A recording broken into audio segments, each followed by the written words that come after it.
Saúde a igreja com a graça e a paz do Senhor Jesus Cristo, amém? Vocês estão bem, igreja? Deus abençoe vocês. Vocês estão alegres? Amém? Que coisa boa, né? É bom estar na casa do Senhor. A gente teve um tempo muito bom aqui até agora. Deus tem falado no nosso coração e agora que vamos refletir e meditar na palavra do Senhor, tenho certeza que o Senhor ainda vai encher mais ainda o nosso coração de alegria. Amém? Queria convidar os irmãos a abrirem suas Bíblias no livro de Filipenses, carta de Paulo aos Filipenses, no capítulo 4, por favor.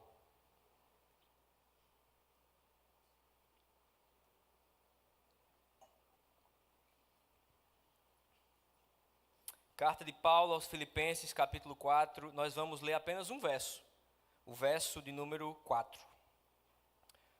Todos acharam? Amém? Podemos? Estou muito rápido, né? Esperar um... Diz assim a palavra do Senhor, Filipenses 4, verso 4. Alegrem-se sempre no Senhor. Outra vez digo, alegrem-se. Vamos repetir mais uma vez? Alegrem-se sempre no Senhor. Outra vez digo, alegrem-se. Vamos orar mais uma vez? Senhor Deus e Pai, nós louvamos o Teu nome, Senhor, por Tua presença no nosso meio, Jesus. Obrigado porque o Senhor é bom e a Tua misericórdia dura para sempre, Senhor. Obrigado, Senhor, porque o Senhor nos trouxe essa noite, Pai, para falar ao nosso coração através da Tua palavra. E eu oro nesse momento, Jesus, que o Senhor possa abrir o nosso entendimento para a mensagem que o Senhor quer comunicar ao nosso coração. Em nome de Jesus. Amém. Amém. Apenas um verso de Paulo. Alegrem-se sempre no Senhor. Outra vez digo, alegrem-se. Daqui para o final do culto, você certamente vai saber esse texto, essa frase memorizada. Não é verdade? E eu pergunto para você, você se considera uma pessoa alegre? Reflita sobre isso por alguns segundos. Você se considera uma pessoa alegre?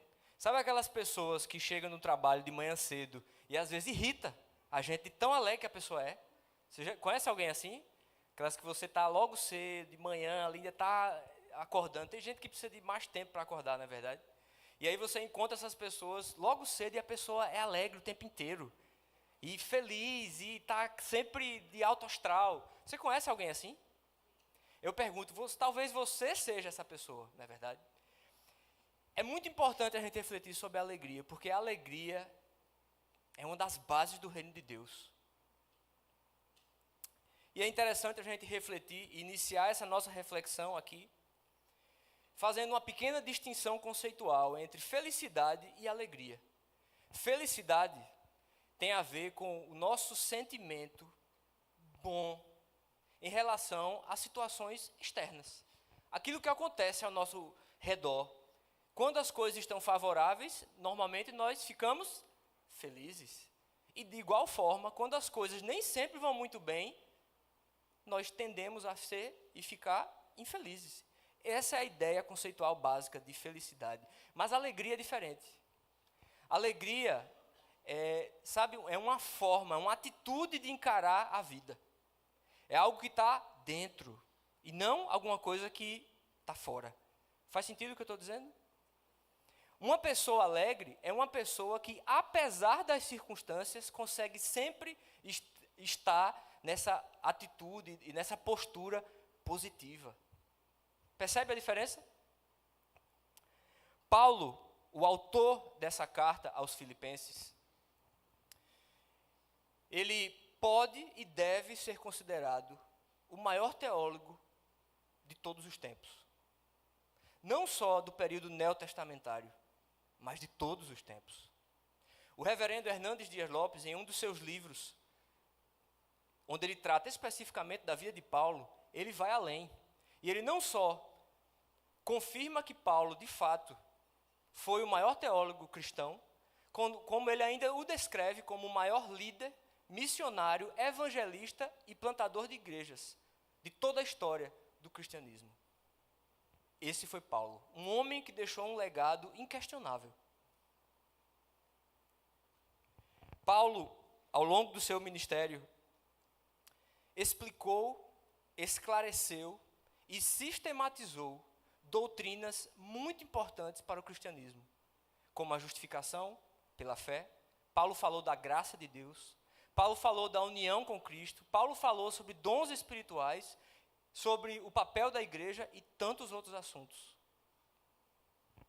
As suas palavras e os seus escritos influenciaram profundamente o seu tempo e continuam influenciando a teologia cristã nos dias de hoje. Paulo foi crucial para o desenvolvimento e para a expansão do cristianismo. Com as suas pregações ousadas, com as igrejas que ele plantou e com todos os ensinos que ele espalhou para o povo de Deus através das suas cartas, que compuseram uma grande parte do Novo Testamento. Através dessas cartas, Paulo influenciou muitas pessoas a seguirem os caminhos do Senhor. E é interessante quando nós falamos sobre a vida de Paulo no contexto do Novo Testamento, pelo seguinte: nós sabemos que o Novo Testamento ele é composto de 27 livros. E podemos dividir o Novo Testamento em 5 partes. Nós temos os Evangelhos, que são 4 livros. Nós temos o livro histórico de Atos. Nós temos as 13 cartas paulinas. Nós temos 8 cartas gerais. E nós temos a Revelação, ou o Apocalipse de João. 27 livros. Se você percebeu com atenção, desses 27 livros, Paulo é o autor de 13 cartas. O que significa que praticamente Paulo escreveu 50% do Novo Testamento. Percebe? Isso reflete a importância desse homem para o cristianismo. As 13 cartas que Paulo escreveu foram, obviamente, escritas ao longo da sua jornada, em momentos diferentes da sua vida. Foram endereçadas a igrejas e a ouvintes diferentes. Ele escreveu essas cartas por razões diferentes e em contextos totalmente diferentes. Quando nós analisamos esses escritos de Paulo, é importante nós considerarmos todas essas variáveis, todos esses detalhes contextuais, para que a gente consiga compreender com maior exatidão a profundidade da mensagem que o apóstolo intencionava transmitir aos seus leitores, quando ele escreveu aquelas cartas e aquelas palavras. Isso não é, obviamente, uma ferramenta de análise que nós aplicamos exclusivamente aos escritos bíblicos. Observar o contexto é algo essencial quando nós analisamos diversas outras questões e em diversas outras áreas. Por quê? Porque quando nós temos um panorama maior, certo, da situação, nós conseguimos compreender com maior precisão os fatos e as falas. Eu, pessoalmente, gosto muito de ler biografias e ver filmes baseados em fatos reais. Já vi diversos, e já li diversos livros. Já li livros sobre grandes nomes que fundaram grandes empresas. Já li sobre técnicos famosos de futebol. Já li sobre um monte de gente. Porque, por alguma razão, eu gosto de saber a história por trás dos fatos. Isso é uma coisa que, de alguma maneira, me atrai. Eu tenho curiosidade por isso. E por causa dessa peculiaridade minha, eu já ganhei de presente alguns livros. Inclusive livros, por exemplo, de bandas e músicos famosos, que também é uma área que eu gosto. E então, nessas leituras, eu já descobri, por exemplo, que aquela música que eu passei a minha vida inteira achando que era uma música romântica, na realidade foi escrita num contexto de sofrimento. O autor daquela música estava sofrendo a perda de um ente querido quando escreveu aquela música. Já descobri também que outras canções que todos nós aqui certamente saberemos, na realidade, não foi escrita para uma pessoa X, foi escrita para uma pessoa Y. E a história do livro contava a realidade dos fatos. Consegue compreender o que eu estou dizendo? Quando a gente analisa o contexto, a gente consegue perceber melhor detalhes de alguma coisa que a gente às vezes só está na superfície observando. Mas o que acontece nesses livros, especialmente os de música que eu li, eu percebi algo. De modo geral, esses músicos, quando escreveram essas canções famosas, eles seguiam um padrão muito simples. Quando eles estavam alegres, eles escreviam canções energizadas, para cima. Mas quando eles estavam tristes, se sentindo miseráveis, ou passando por algum tipo de sofrimento, eles escreviam canções melancólicas e sombrias. Isso diz muito a respeito da natureza humana, da nossa natureza, não é verdade? Mas não diz nada a respeito da natureza de Paulo. Paulo era um homem que caminhava numa frequência diferente. Enquanto todo mundo estava bem e ficava bem porque as coisas estavam bem, ou ficavam mal porque as coisas estavam mal, Paulo não. Paulo caminhava de uma forma totalmente diferente desse padrão. E isso fica muito claro quando nós analisamos a sua carta endereçada à igreja em Filipos. A carta aos Filipenses. Infelizmente, por uma questão de tempo, nós não podemos ler toda a carta. E destacamos apenas esse verso. Alegrem-se sempre no Senhor. Outra vez digo, alegrem-se. Hoje nós vamos conversar de uma perspectiva bíblica a respeito da alegria.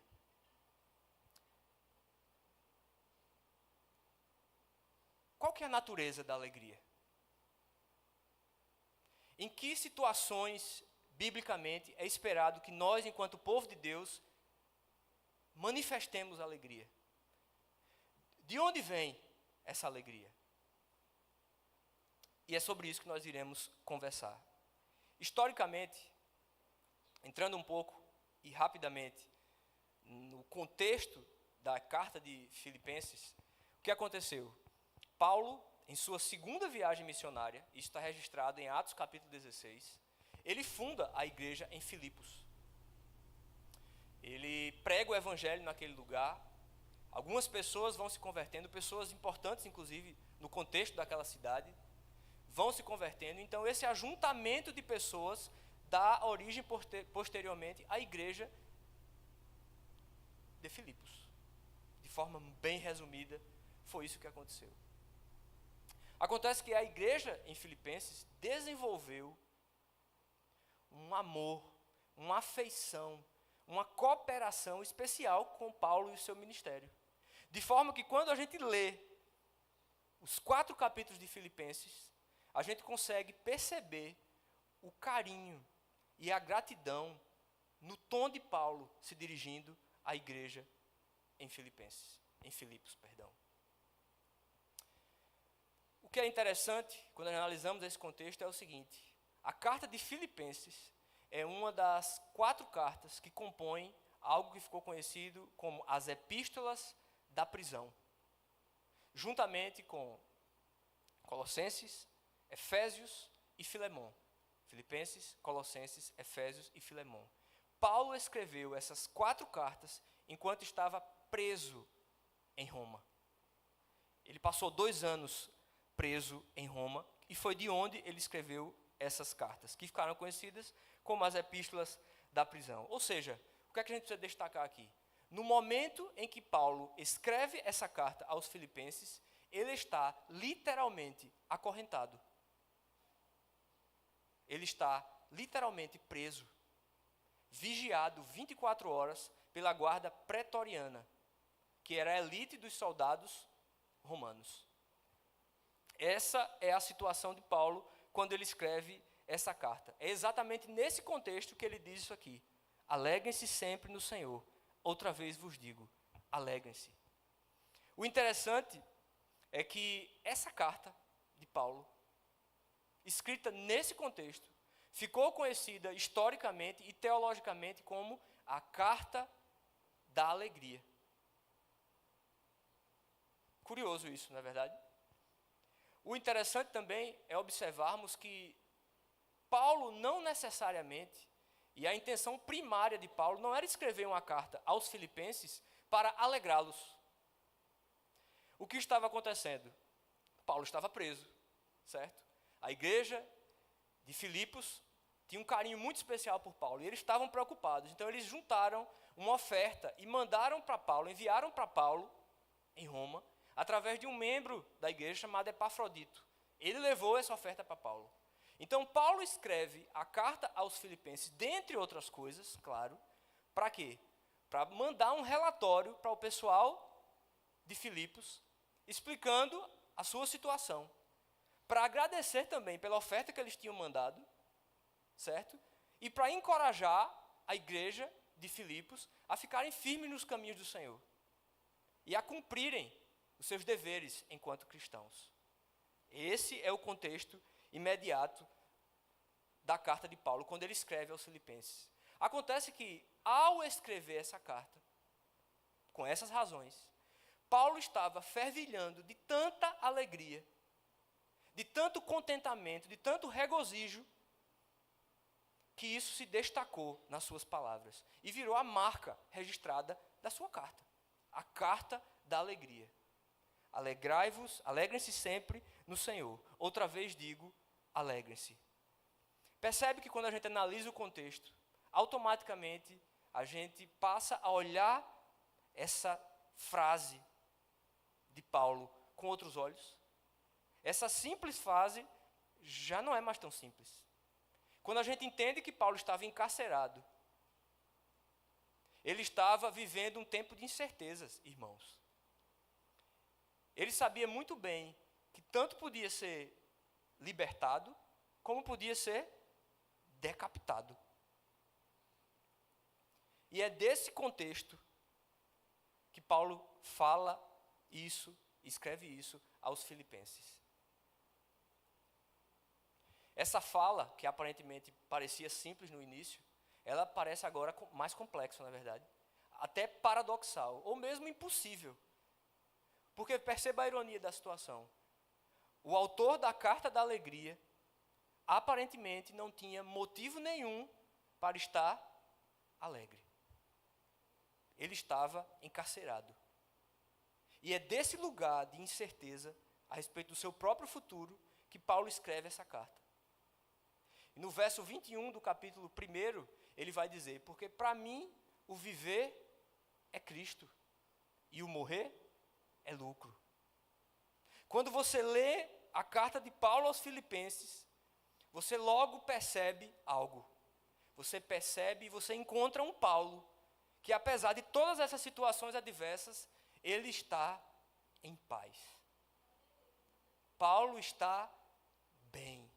E não só está em paz, e não só está bem, Paulo está alegre. Diante de uma situação dessa, que a gente já poderia parar aqui, e eu tenho certeza que o Espírito Santo já trabalharia no nosso coração. Mas diante dessa situação, e dessa fala do apóstolo Paulo, alegrem-se sempre no Senhor, outra vez vos digo, alegrem-se.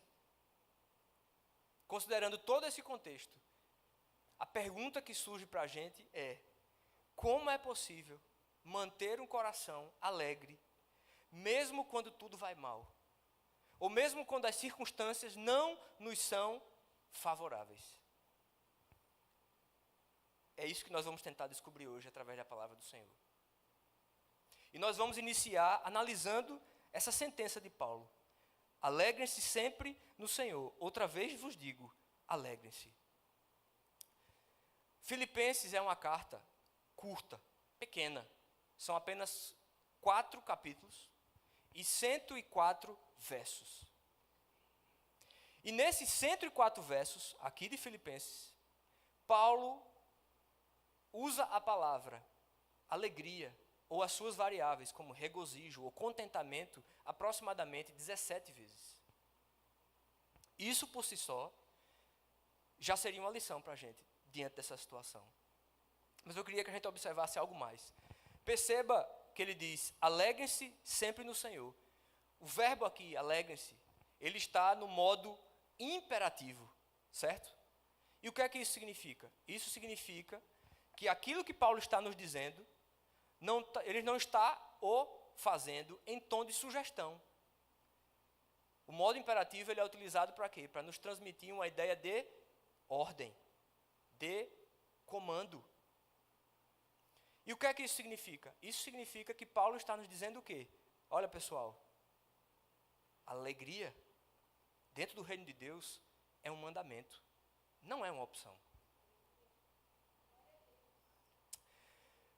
Dentro da cultura judaica e dos povos antigos, interessante a gente observar algumas questões, como por exemplo, antigamente, no mundo antigo, nem todo mundo conseguia ler e escrever, certo? Nós sabemos disso. Portanto, nesse contexto, no contexto antigo, a transmissão de conhecimento, ela se dava de forma oral, certo? A oralidade era muito forte. Era através da oralidade que se transmitiam valores, conhecimento, informações e questões relacionadas à fé. Só que perceba, se eu estou escrevendo algo e eu quero dar um destaque, por exemplo, a uma palavra, eu tenho diversas maneiras de fazer isso, na verdade. Eu posso estar escrevendo um texto e colocar uma palavra maior, escrever uma palavra maior do que as outras, não é verdade? Quem vai ler aquela palavra, quando ela lê, porque o amor, eu escrevo o amor bem grande, eu estou querendo dizer o quê? Eu estou destacando a importância do amor nesse contexto, nessa frase que eu estou falando. Na verdade, eu posso colocar uma palavra, escrever uma palavra com uma cor diferente. Eu posso sublinhar. Percebe que nós temos ferramentas para destacar aquilo que a gente está querendo dizer numa frase? Mas imagine como as pessoas faziam isso de forma oral. E uma das ferramentas que as pessoas utilizavam naquele tempo era o seguinte, a repetição. Quando as pessoas estavam transmitindo conhecimento de forma oral, elas usavam a ferramenta da repetição. Para quê? Para causar e mostrar o quê? Impacto, ênfase, importância, urgência a respeito de alguma coisa. Vou dar um exemplo rápido. Você lembra, por exemplo, da história de José no Egito? Ele interpretou o sonho do faraó, na verdade, e depois se tornou governador do Egito. Perceba algo. Vou abrir rapidamente. Gênesis capítulo 41. Gênesis capítulo 41 narra exatamente o momento em que o faraó tem o sonho, que José posteriormente interpreta. Veja o que a Bíblia diz. Passados 2 anos completos, Faraó teve um sonho, e eis que estava em pé junto ao rio Nilo, e do rio subiam 7 vacas de boa aparência e gordas, e pastavam no meio dos juncos. Após elas subiam do rio outras 7 vacas de aparência feia e magras, e pararam junto às primeiras, na margem do rio. As vacas de aparência feia e magras engoliam as 7 vacas de boa aparência e gordas. Então o Faraó acordou. Você já viu essa história, não é verdade? Esse foi o sonho que o Faraó teve. Mas perceba o detalhe da narrativa bíblica. Verso 5. Tornando a dormir, sonhou outra vez. E ele teve um outro sonho. O faraó sonhou quantos sonhos? 2. Então ele ficou incomodado e mandou chamar os sábios do Egito, que ninguém conseguiu explicar aquele sonho, interpretar. Então mandaram chamar José. Veja o que o verso 25 diz. Quando José é chamado, então, à presença do faraó, e o faraó conta o sonho. José diz o seguinte, verso 25. Então José respondeu, o sonho do faraó é apenas um. Deus revelou a faraó o que ele vai fazer. Percebe? Repetição, 2 vezes, para causar o quê? A ideia de urgência, importância, destaque.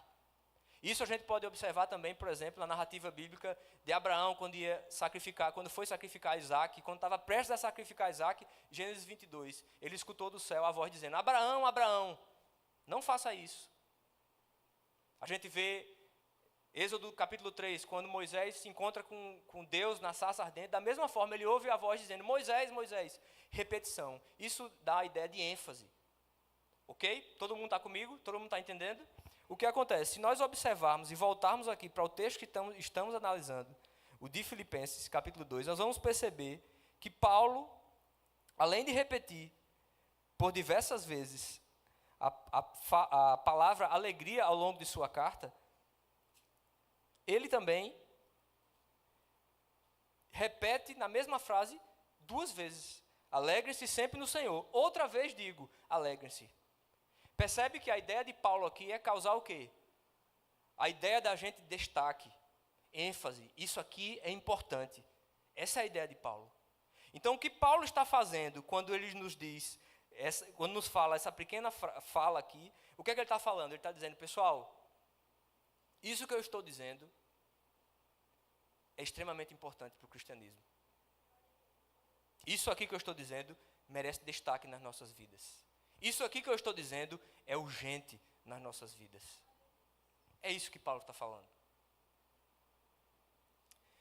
E antes que você pense que essa ênfase na questão da alegria é algo especificamente da teologia paulina, deixa eu ler para você rapidamente alguns textos do Antigo Testamento. O rei Davi escreveu no Salmo 32, verso 11, alegrem-se no Senhor e regozijem-se, ó justos, exultem todos vocês que são retos de coração. Salmo 122, verso 1, o mesmo rei Davi escreveu, alegrei-me quando me disseram, vamos à casa do Senhor. O salmista no Salmo 100, ele exorta o povo de Deus da seguinte forma, celebrai com júbilo ao Senhor todas as terras, sirvam ao Senhor com alegria e apresentem-se diante dele com cântico. O que Paulo está falando aqui para a gente nessa pequena frase, e a primeira coisa que nós aprendemos é, biblicamente, a alegria é um mandamento, não é uma opção para o cristão. Biblicamente, a alegria é uma manifestação visível do povo de Deus na terra. E, consequentemente, é algo que Deus espera do seu povo. E Paulo afirma, alegrem-se sempre.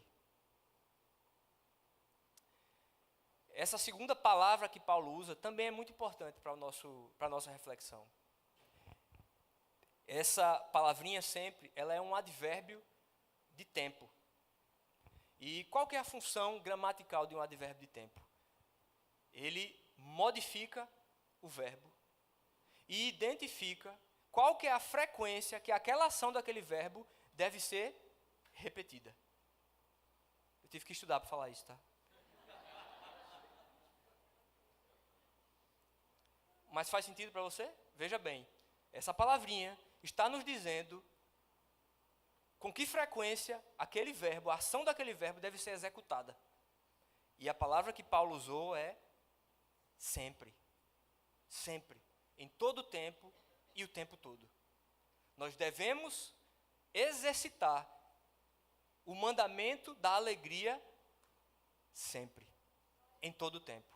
E automaticamente, se é para ser sempre e em todo o tempo e o tempo todo, nós entendemos naturalmente que a alegria, ou a natureza da alegria, ela não deve depender nem dos nossos sentimentos, tampouco das circunstâncias. Senão não seria sempre. Seria só quando fosse conveniente. Mas o que Paulo está dizendo é sempre. Alegrem-se sempre. E é extremamente delicado falar disso em nosso tempo, porque nós vivemos em uma sociedade onde nós temos nos tornado reféns dos nossos próprios sentimentos. Não é verdade?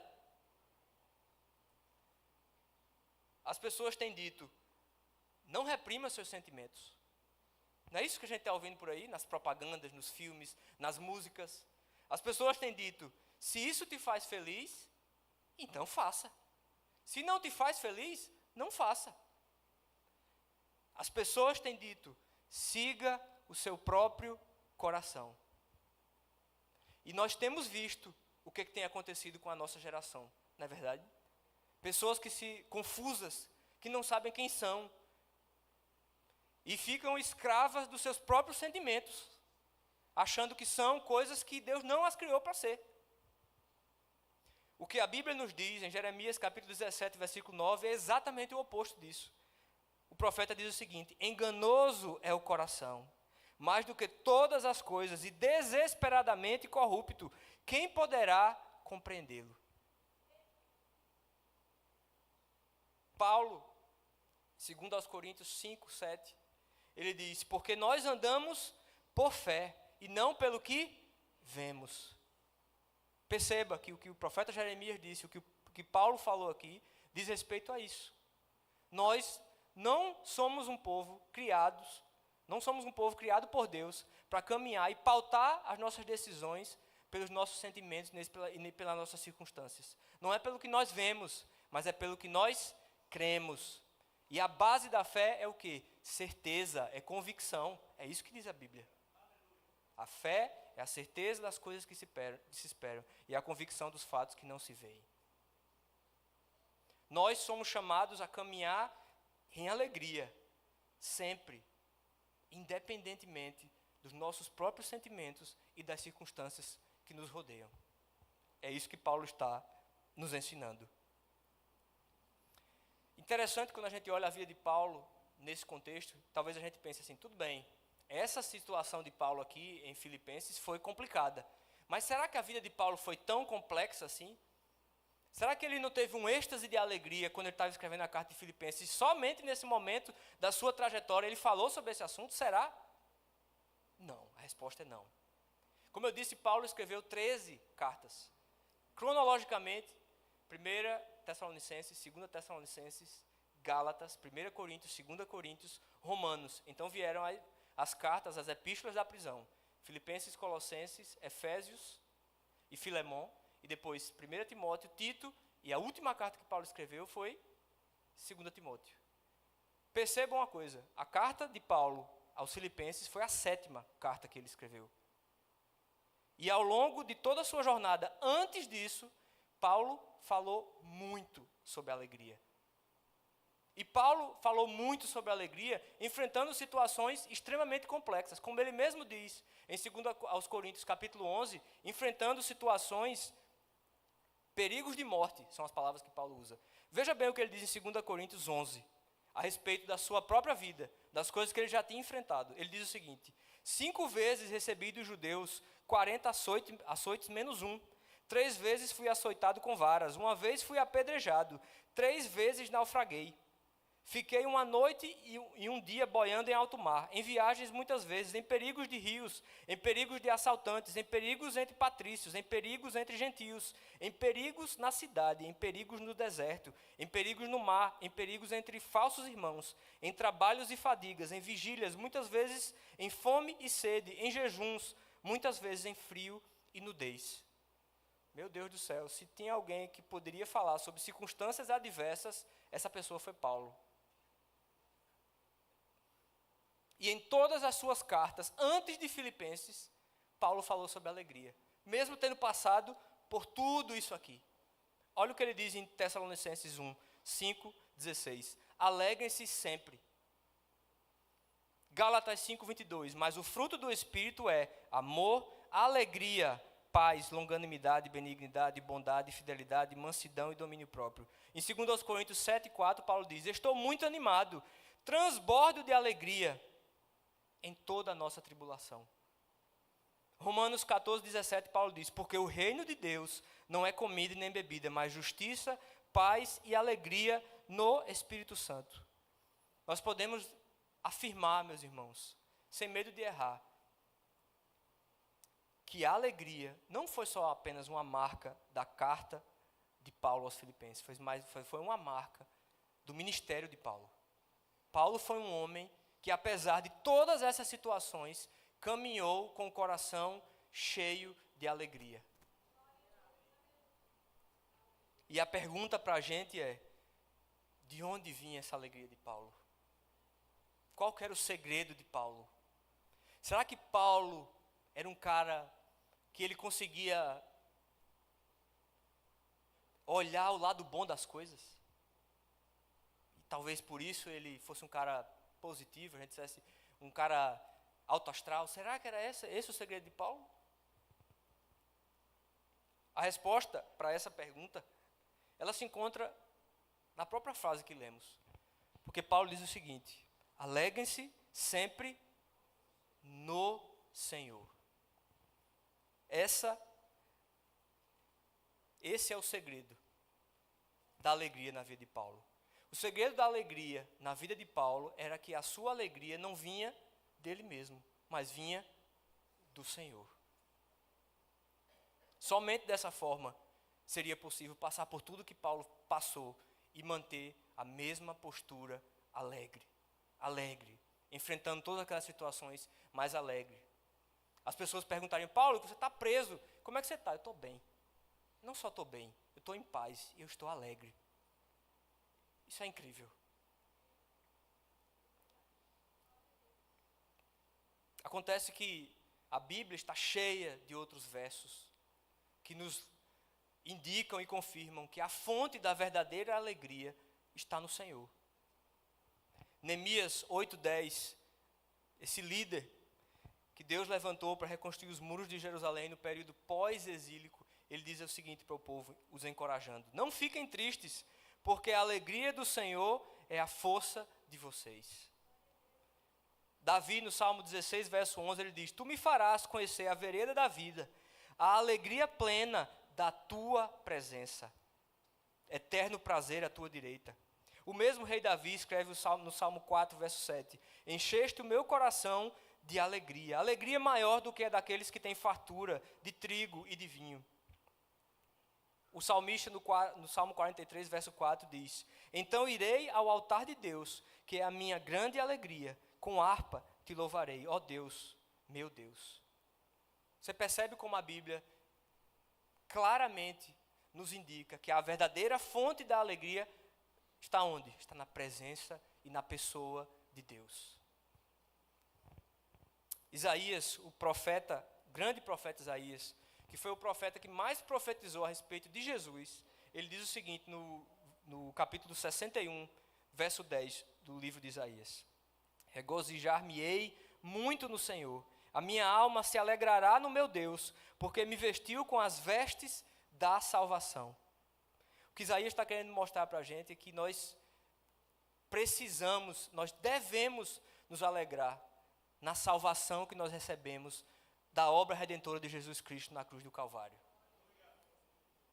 Nós temos motivos para nos alegrar todos os dias, até o final dos tempos, por causa daquilo que Jesus alcançou na cruz do Calvário em nosso favor.